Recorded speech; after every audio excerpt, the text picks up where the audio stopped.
Good afternoon, everyone. You can see people filling into the Zoom webinar room. Hope everyone is having a good morning. Looking forward to starting the afternoon off well, spending the next hour with OACAC. My name is Cassie Cunningham. I serve as the Professional Development Chair for the Ohio Association for College Admission Counseling. I'm joined with some colleagues from OACAC who work on the college fair calendar to talk a little bit about the approved and sponsored college fairs that we offer. So if you do have any questions for our panelists, please feel free to use the Q&A feature at the bottom. You can send any questions to Rayanne and Amber there. You can also use the chat feature, but our panelists won't be monitoring that area. So if there's something that you'd like to relay, I'm happy to pass that along to our panelists. But I'm going to pass it over to Rayanne and Amber to do introductions and then start the presentation. So I'll see you for the Q&A at the end of the presentation. Well, good afternoon, everybody. Thanks so much for joining us. Hopefully we will be able to provide you some good information and answer any questions that you might have. As Cassie said, I'm Rayanne DiBaggio. I am the current chairperson of the College Fair Committee. This is my 35th year on the committee and about my 30th year as the chairperson. So we've seen a lot of changes with the College Fair calendar over the years as we've worked to get it to the form that it currently is and the process that we are currently using. And my name's Amber Wood. I am the Senior Associate Director of Admissions at Kent State University, but more importantly, I'm the OACAC Immediate Past President, and that's how I got started working with the College Fair Committee, helping Rayanne and kind of learning and retooling some things this year. Yeah. So what we thought we would do today is talk a little bit about the difference between an OACAC approved college fair and an OACAC sponsored college fair. So there are two different types of college fairs that OACAC is currently working with. So what happens is that we have a process that typically opens this year. It's going to open around the middle of March. We open the registration form, and folks who are OACAC members will submit requests for their college fairs. The majority of those college fairs are what we call an OACAC approved fair, and that basically is a courtesy listing of the different college fairs that we offer throughout the state of Ohio. And the committee works really hard as we get started in the process to identify articulation dates and other important dates that we have on the calendar as an organization. And then we try to schedule those college fairs around those dates.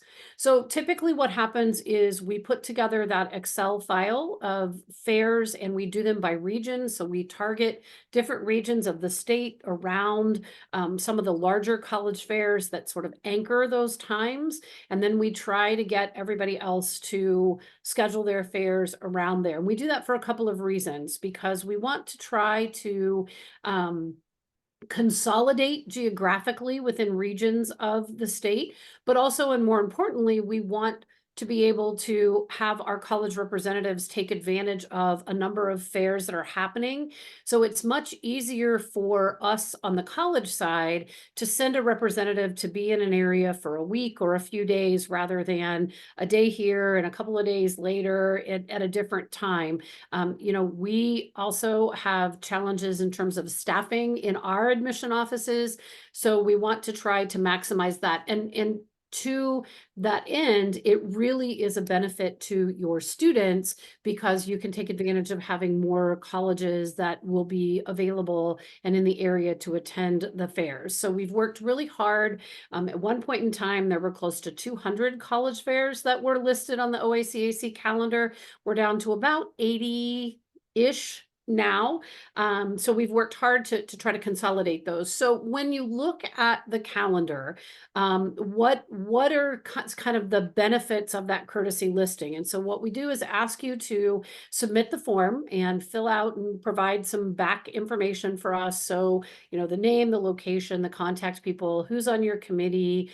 We ask you for 2 different dates. We'll give you the different dates of the regions for your region that we're kind of targeting. And we like to try to stay in that when at all possible. And then we look at what your first choice and your second choice dates are. And then as we gather all of those and we start to organize the calendar, then we use those dates to try to make sure that there is minimal overlapping. With the number of programs that we offer in the state of Ohio and the number of weeks that we have, especially in the fall, there is overlap, but we overlap in different regions. So in theory, if a school has an admission counselor that handles Northwest Ohio, they can go and do all the college fairs in Northwest Ohio, and then another representative might be covering fairs in Central Ohio or another region of the state. So when we put this list together, and we put the Excel document on the website together, it's a courtesy listing, and it lists the name of the college fair program.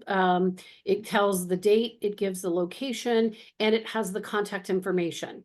And a courtesy listing is just that. It's been reviewed for approval by the committee. There are different criteria that we ask you to follow, especially as we work to try to consolidate them. So, we're looking for programs that are inclusive of a county or an entire community college district or a school district that's part of that. We're asking that schools within those regions don't overlap. So one high school does one, and then another high school that's in that same county also has a fair. So we ask that there's at least 3 high schools that are part of that. So again, it's that collaboration piece.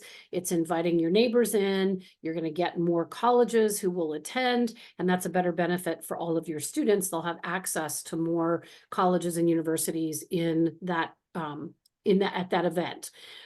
We would like to try to see at least 300 or more students attending. We also recognize that, sometimes given what's happening on people's schedules, that may or may not be. So that one I think is probably the loosest criteria that we have there. And we typically like to see about 75 colleges or universities there, but again, recognizing that looking at our travel calendars and other things that, we have, especially if, it's a school that does national or international recruiting, there's only so many counselors that can be in so many different places at the same time.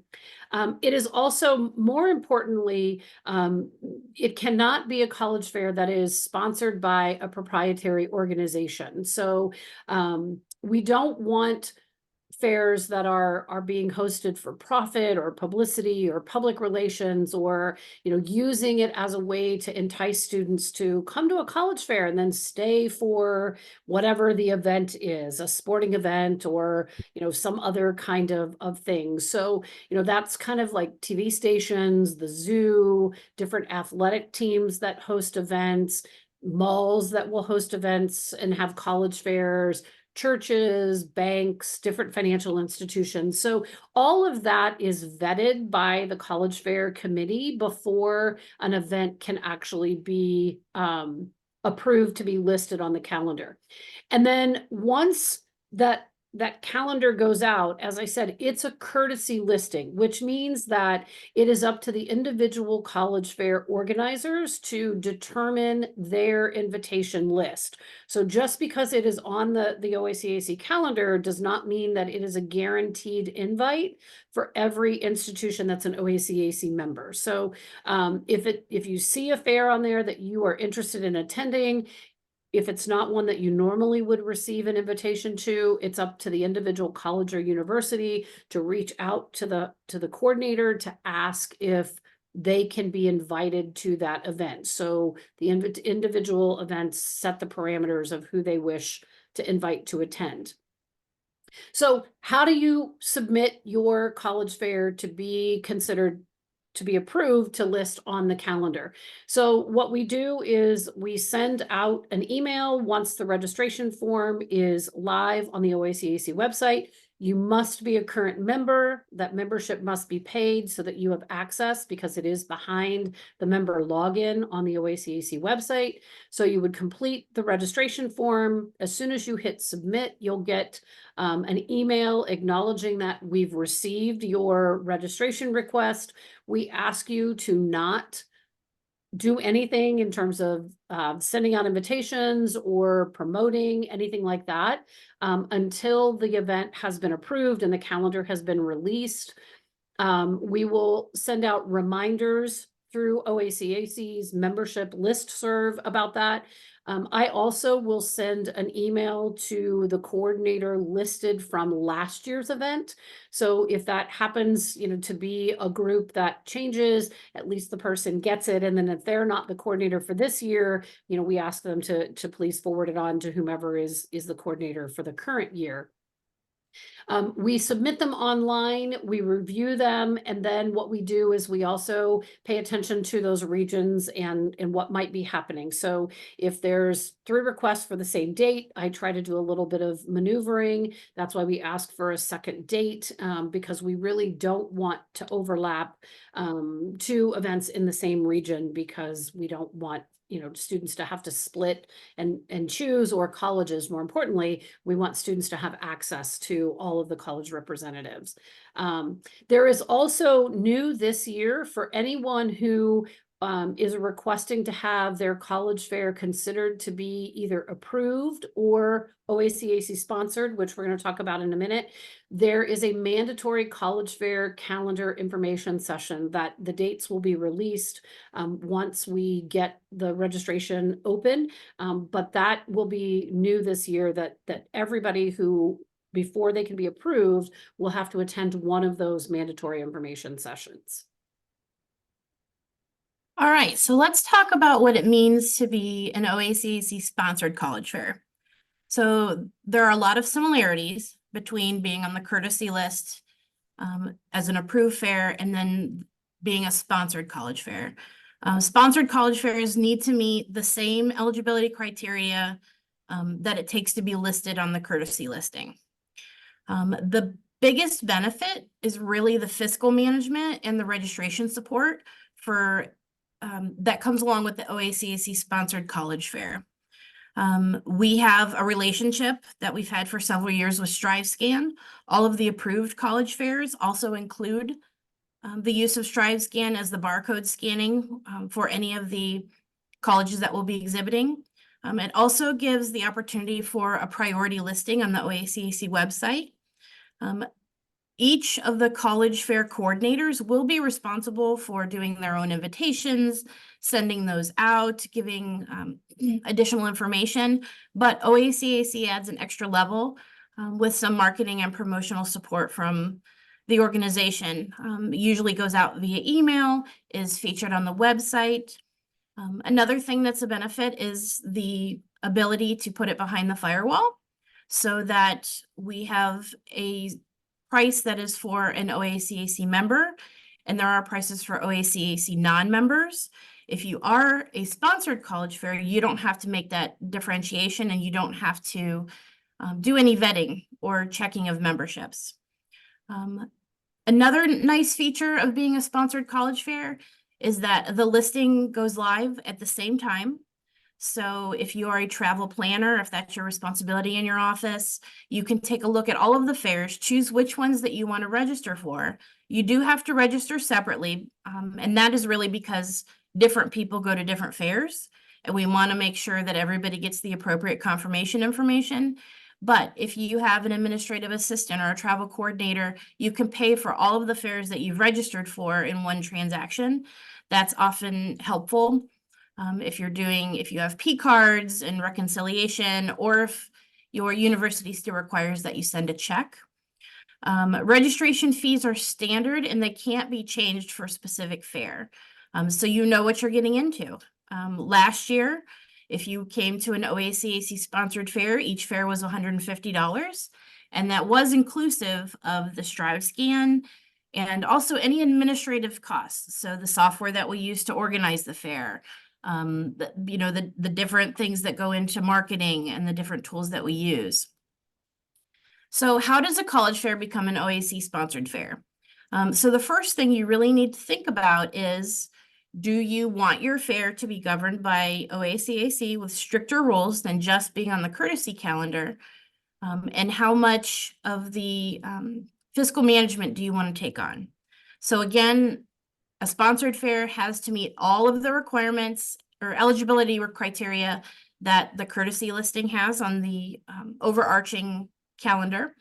It also needs to satisfy a specific need for a region or a population as determined by the College Fair Committee.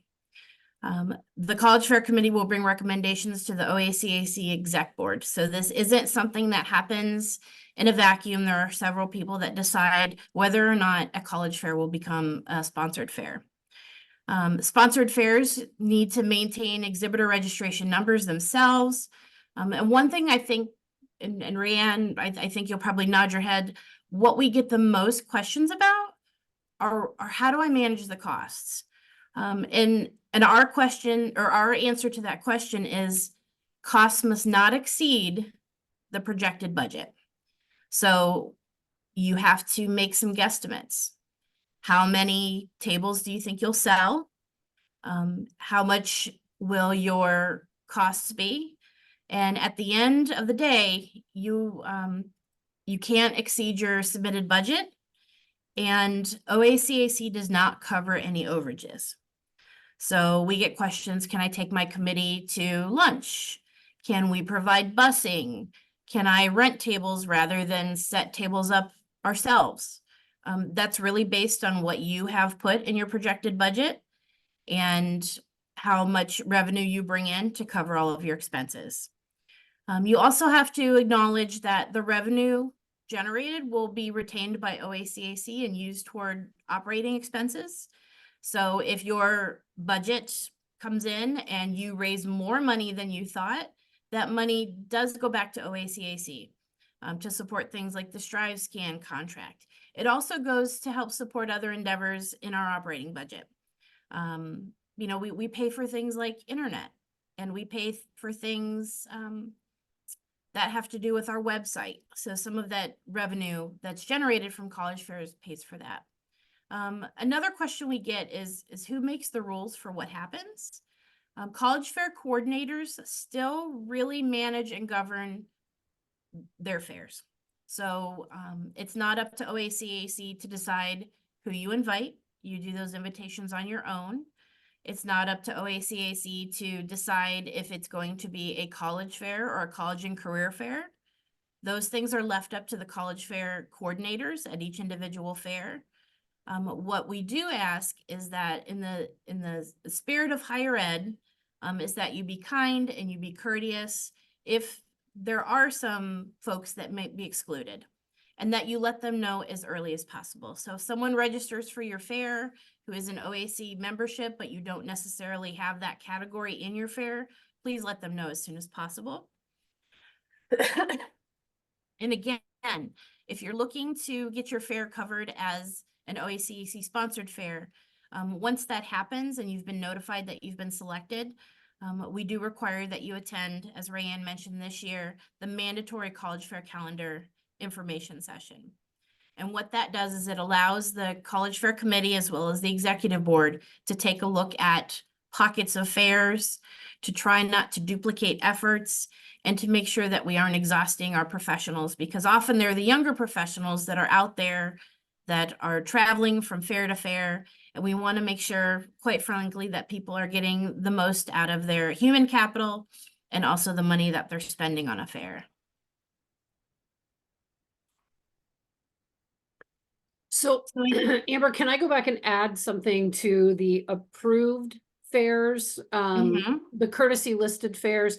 You mentioned StriveScan, and StriveScan comes as it's included for OACAC sponsored fairs. So when you register and you pay that member or non-member registration fee, it's an automatic part of that. But we also reach out to the courtesy listed fairs. StriveScan will reach out to all of the coordinators that are listed on the calendar, and will, you know, invite you to consider using them. And a number of the courtesy listed fairs have used StriveScan, and from the college side, it's wonderful because you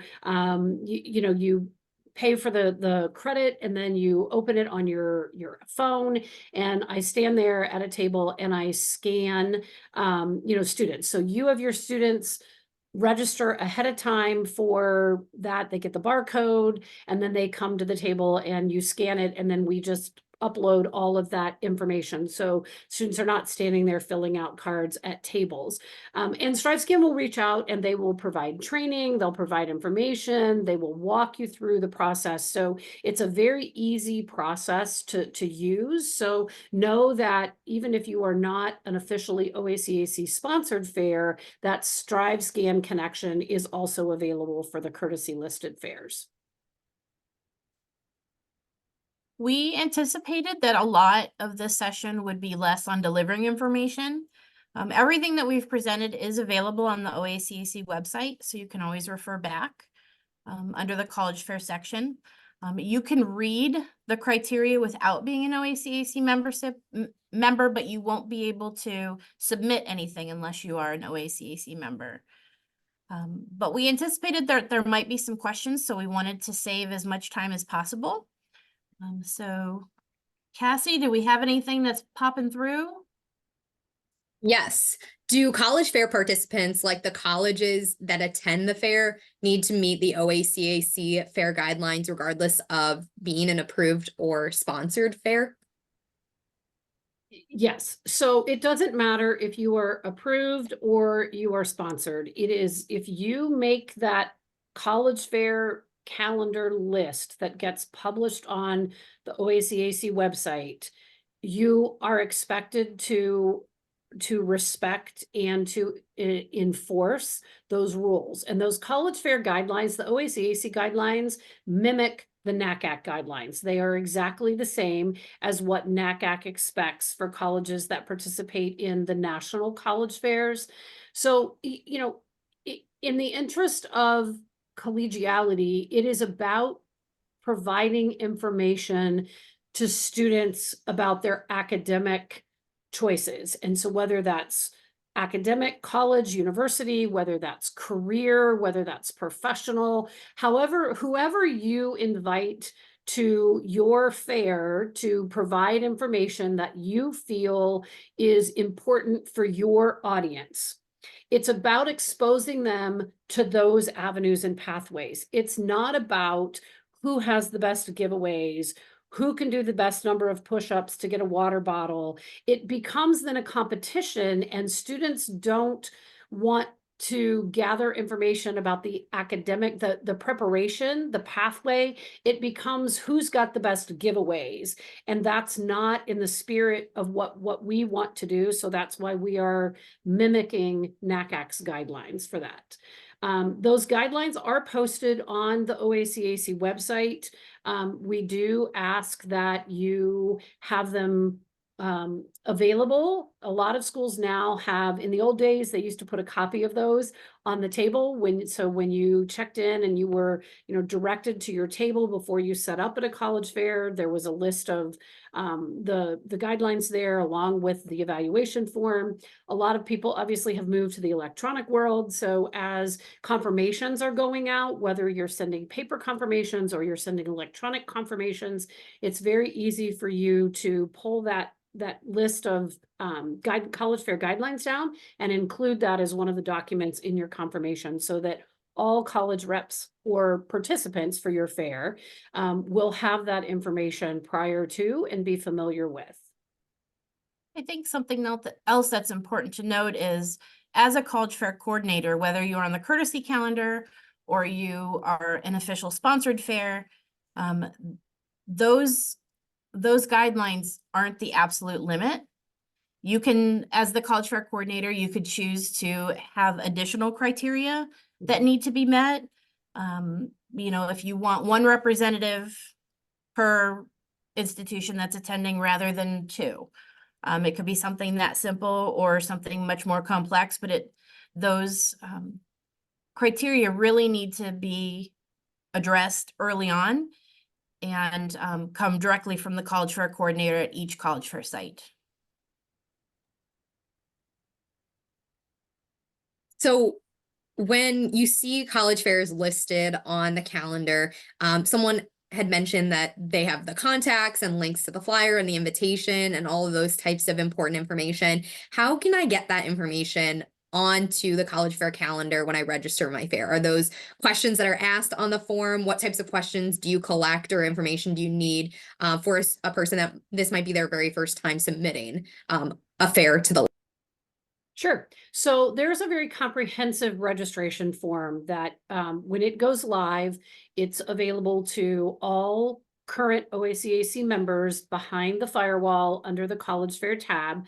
And it's very inclusive. So we're going to ask you the basics, like the name of your fair and who your coordinator is and the date and the location and the contact information. But then we're going to ask you for more detailed information because we're using that form to determine if you are meeting the guidelines. So who are you partnering with? What other schools will you be working with to plan and execute? Who are the committee members? What is their contact information? And then we ask, who all are you inviting? So there might be, a group of 3 or 4 schools that are coordinating the fair, but you might be expanding it and inviting 15 or 20 neighboring schools. So who all are you inviting to that? Are you offering anything else besides the college fair part of it, any workshops or any special presentations? And so we'll ask for that. We also want to make sure that you can accommodate. So how many schools do you think that you can accommodate comfortably? How many people can you accommodate in the space where you want to host this? And what does your parking situation look like? Is that something that you can successfully manage an event the size that you are indicating? There's also a budget section. So if you are charging a fee, we will ask you to tell us how many schools you think you will have in attendance, what your fee is going to be, and then how you're going to spend that money. So whether you are a courtesy listed college fair or an OACAC sponsored college fair, this is not a money-making event for a local committee that's doing that. OACAC is keeping any leftovers, as Amber said, to go towards other expenses or other opportunities for us to use that money for other events that we can help co-sponsor or professional development or ways that we can help you work with your students. But if you are a courtesy listed college fair, we're going to ask you what your budget is, and we want you to break even. Now, you can have a little bit of money left over in your account as some sort of seed startup money for the next year, but you cannot have, thousands of dollars sitting there. You also cannot use that as enticement. So you can't buy gift cards and raffle those off to students who are attending your college fair. So if you come, enter a drawing to get a $50 gift card to a restaurant, or you can't give out $500 scholarships based on that, because we are already doing those kinds of things unique to our institutions. So we're asking you to give us a breakdown of the budget. And then finally, we're going to ask you for the time of your event, and then we're going to ask you for date 1 and date 2. And we do that so that as those come in, as I said, I'm looking at the calendar and we're trying to figure out how that we can, make it all work in the time frames there. So we have date 1, date 2.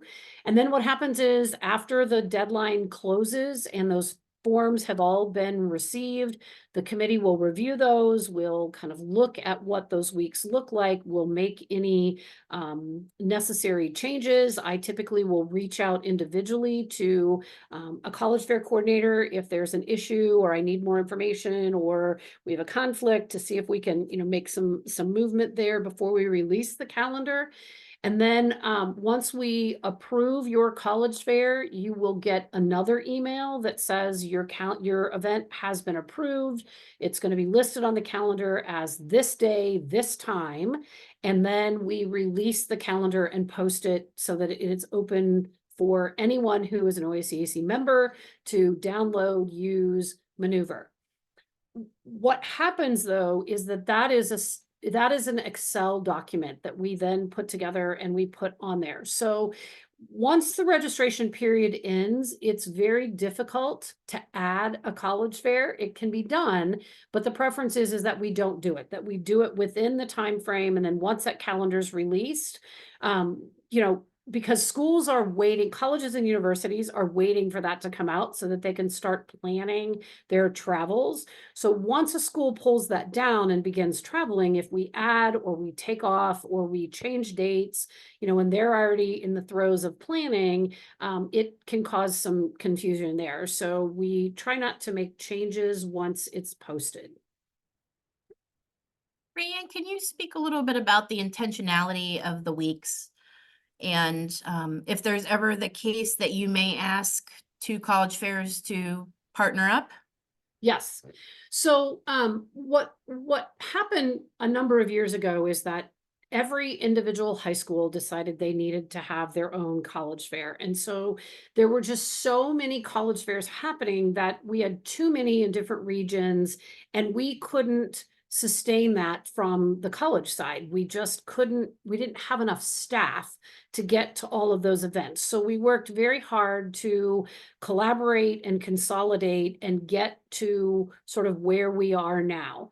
So in what we do is I will look at the overall calendar from right after articulation. We do not schedule college fairs when we have articulation, because that is an event we want everybody to participate on, both the high school and the college side. So after articulations are completed, then we will start the calendar. So it's usually about that third week of September, and we like to try to be finished by Thanksgiving, right before Thanksgiving. And so we'll look at different regions of the state. And so based on the number of events that we've had there historically, I might say, if you are in Northeast Ohio, these are the 3 weeks that you should look at to try to schedule your college fairs. If you're in Northwest Ohio, these are the 2 weeks that you might want to do. If you're in the Southeast region, the Central region, or the Southwest region. And there are some things that we anchor. So for example, the National College Fair that is hosted in the fall in Cincinnati, once we know the date, we typically will do 1 week before and 1 week after, with that National College Fair in the middle. The Columbus Suburban event is sort of the anchor for Central Ohio. So once we know when that college fair is going to be, that kind of drives that Central Ohio. So there are some large college fairs that typically happen around the state, and that's kind of how we drive those different weeks. So as those requests come in, if, you know, it looks like I've got 3 or 4 people that want the same date, I can't have everybody on those dates. So then I will look at the second date and try to work around those dates. And then if I can't make all of that work, then I will start reaching out to folks to say, hey, I've already got a college fair 10 minutes from where you are. This is not going to work. So do you have any other flexibility, or could I connect you with the other program planner, and perhaps you look to see if you could combine your 2 events into 1 event and host it so that you invite, you know, more college representatives might be able to come, and then your students have more access to college and university representatives.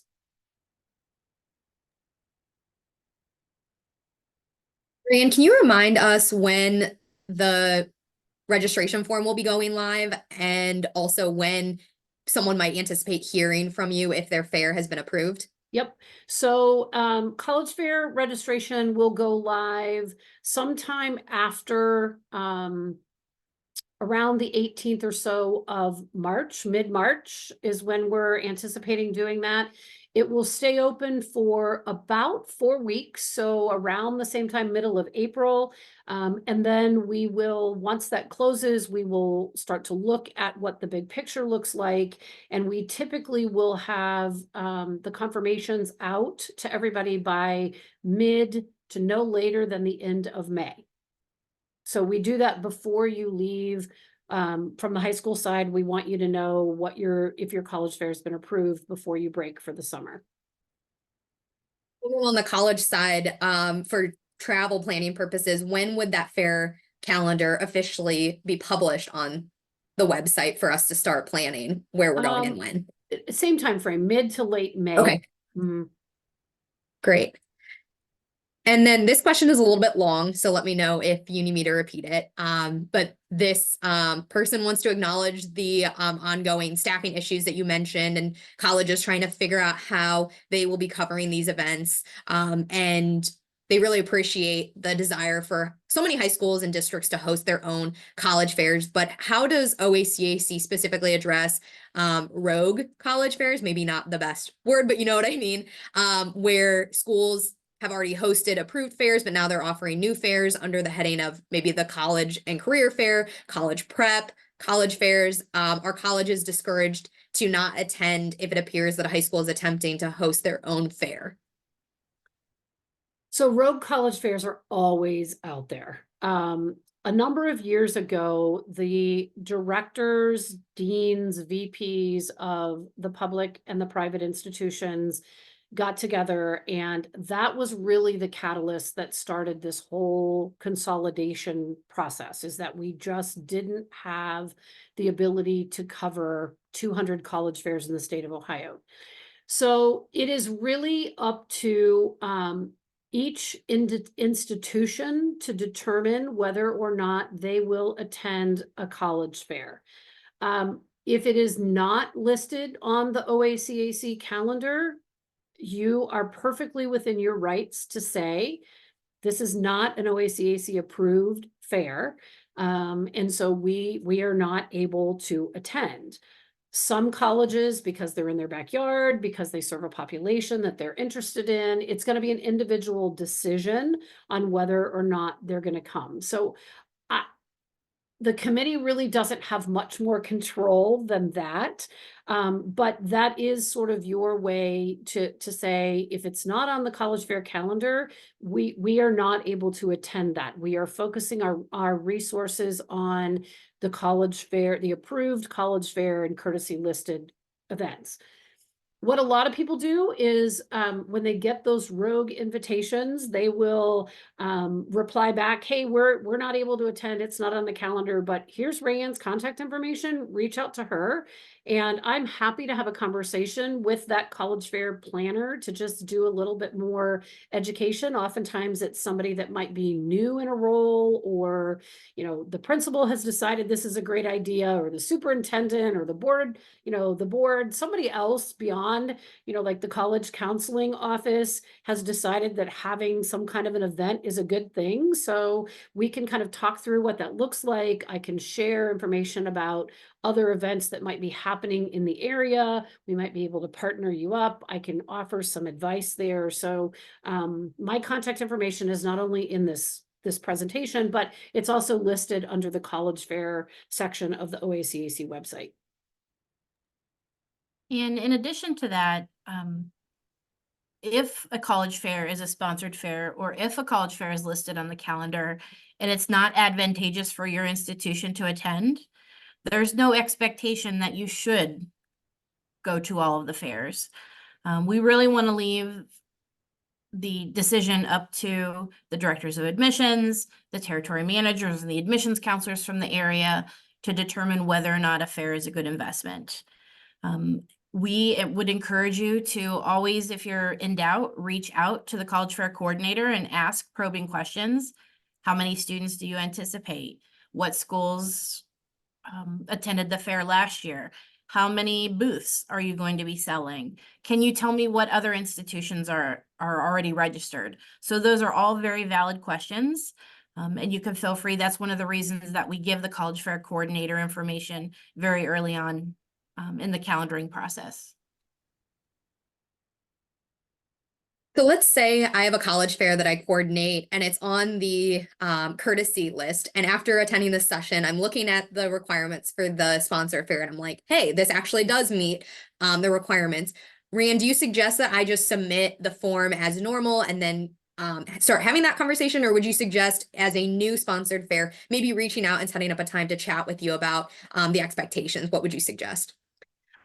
I would suggest reaching out before you submit that form and so we could have a conversation, and then I can share that information with Amber, and then we can share that with the executive board to make sure that the exec board is on, on the same page with us so that we can tell you that, yes, we would be taking you on as an OACAC sponsored fair, and then you could fill that form out because it's going to be slightly different information for budgeting and the cost and those kinds of things if you're a sponsored fair versus a courtesy listed fair. Great, thank you. So I think that's all of the questions that we've had come through live. If you're watching this recorded, you have Rayanne and Amber's contact information here on this slide that you are always welcome to contact them. Rayanne and Amber, are there any other closing words or remarks you'd like to add before we sign off for the day? I'd just like to say thanks for taking time to, come and learn a little bit more about this process. I feel like, over the last 35 years, it's been an ongoing process, and we continue to, try to make it as efficient and effective as we can for our students, obviously, because first and foremost, we are serving students. So making sure that, we have all of the different information available and we can serve our students throughout the state of Ohio.